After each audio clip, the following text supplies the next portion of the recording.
ಪ್ರತಿ ಚುನಾವಣೆಯ ಸಂದರ್ಭ ರಾಜಕೀಯ ಆಶ್ವಾಸನೆಯಾಗಿ ಉಳಿದಿರುವ ಉಡುಪಿ ಜಿಲ್ಲೆಯ ಬ್ರಹ್ಮಾವರ ಸಕ್ಕರೆ ಕಾರ್ಖಾನೆಯ ವಿವಾದ ಇದೀಗ ಗಲಾಟೆಗೆ ಕಾರಣವಾಗಿದೆ. ಸಕ್ಕರೆ ಕಾರ್ಖಾನೆಯಲ್ಲಿ ಸುಮಾರು 14 ಕೋಟಿ ರೂಪಾಯಿ ಅವ್ಯವಹಾರ ನಡೆದಿದೆ ಅಂತ ಆರೋಪಿಸಿ ಈ ಎಲ್ಲಾ ವಿಚಾರಗಳನ್ನು ರೈತರ ಗಮನಕ್ಕೆ ತರುವ ನಿಟ್ಟಿನಲ್ಲಿ ಸೋಮವಾರದಂದು ಜಿಲ್ಲಾ ರೈತ ಸಂಘ ಸಭೆಯೊಂದನ್ನು ಕರೆದಿತ್ತು. ಇದೇ ಸಂದರ್ಭ ಸಕ್ಕರೆ ಕಾರ್ಖಾನೆ ವಾರ್ಷಿಕ ಮಹಾಸಭೆ ಕೂಡ ಪಕ್ಕ ಸಭಾಂಗಣದಲ್ಲಿ ನಡೆದಿದ್ದು ಇದು ಗದ್ದಲಕ್ಕೆ ಕಾರಣ ಆಗಿದೆ.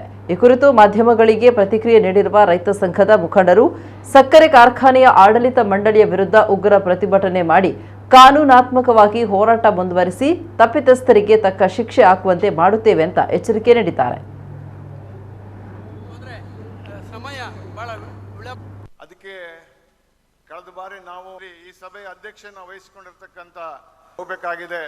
ಸಂಕ್ಷಿಪ್ತವಾಗಿ ನಿಮ್ಮ ಮುಂದೆ ರೈತ ಮುಖಂಡರೇ, ಗಣ್ಯರೇ, ಹಾಳು ಬಿದ್ದಂತಹ ಸಕ್ಕರೆ ಕಾರ್ಖಾನೆ ತಮ್ಗೆ ಗೊತ್ತಿದೆ, ಯೋಗ್ಯವೋ ಅಯೋಗ್ಯವೋ ಅನ್ನುವ ರೀತಿಯಲ್ಲಿ ಒಂದು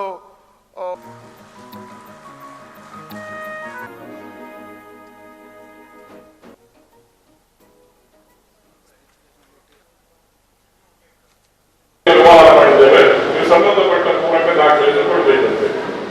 ಅದರಲ್ಲಿ ಕೆಲವರು ಕೊಟ್ಟಿದ್ದಾರೆ, ಕೆಲವರು ಕೊಟ್ಟಿಲ್ಲ.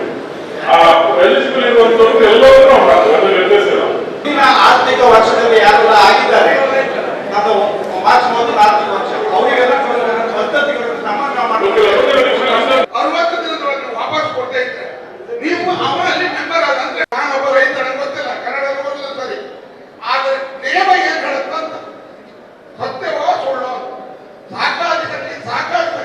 ಇದು ಸಕ್ಕರೆ ಕಾರ್ಖಾನೆ ಯಾರದು? ವಿಶೇಷ ಮಹಾಸಭೆ ಕರೀರಿ. ಈ ಇದರಲ್ಲಿ ವಿಳಾಸ ಅಥವಾ ತೀರಿ ನಾವೆಲ್ಲರೂ ಕೂಡ ಸಹಕಾರಿಗಳು. ನಾವು ಏನೇ ಬೇಕಾದ್ರೂ ಪೊಲೀಸ್ ಇಟ್ಕೊಳ್ಳಿ, ಆರಕ್ಷಕರನ್ನ ಇಟ್ಕೊಳ್ಳಿ, ಬೌನ್ಸರ್ಗಳನ್ನ ಇಟ್ಕೊಂಡು ಈ ಸಹಕಾರಿಗಳ ಸಭೆ ನಡೆಸ್ತಕ್ಕಂಥದ್ದು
ಇವತ್ತಿನ ಸಭೆಯಲ್ಲಿ 3,500 ಜನ ಇವತ್ತು ನೋಟಿಸ್ಗಳನ್ನು ಮಾಡಬೇಕಿತ್ತು.